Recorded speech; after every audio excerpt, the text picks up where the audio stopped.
Stand by and cue. Next tip, power window mechanism, the power window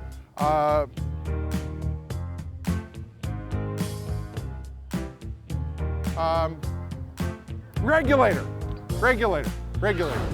Our motoring tip of the week concerns how to deal with a wheel that's stuck or frozen on the hub of the car from rust or corrosion. And this happens fairly frequently. Now, we've got an email from Frank DeTerra, one of our viewers, and he says, I'd like to see a tip about changing winter tires to summer tires, specifically about breaking the rim loose after it rusts to the rotor or hub, and how to prevent it from happening. And Frank, that is the key. Prevention is really the key here, because sometimes if you let this situation get too bad, it could be a flatbed tow into a repair shop. You might be using a torch to warm up a wheel if it's a steel wheel, but if it's aluminum, you can't do that.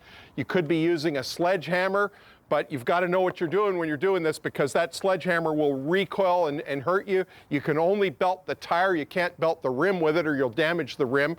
Sometimes you've got to overinflate the tire so that the tire doesn't eat up the impact of the sledgehammer, and you've got to be really careful. And I know guys in tire shops that have been injured by the recoil of the sledgehammer trying to get these things off. Now, if you're on a live lane of the highway putting a spare on, you probably can't do this, but Frank asked specifically about changing your winter tires over, so I'm assuming you're in your driveway or whatever. And the trick is, Frank, take all the lug nuts off, put one lug nut back on a couple of turns, and then basically you've got to have heavy, work boots on, steel-toed work boots, and just position yourself so that you can make a really good kick against the back of the wheel, and you can rotate the wheel around a little bit, do it in a few spots, and that'll often break the adhesion loose. Frank, your key point here in your question was how to prevent it, and the way you prevent it is by applying anti-seize compound.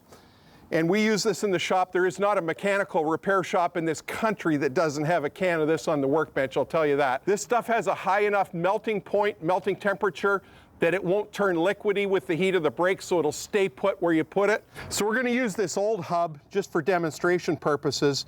This is the pilot area. This area locates the wheel right here, the nose of it, and in the back part, there's a little step there. It increases in diameter. This area locates the brake rotor.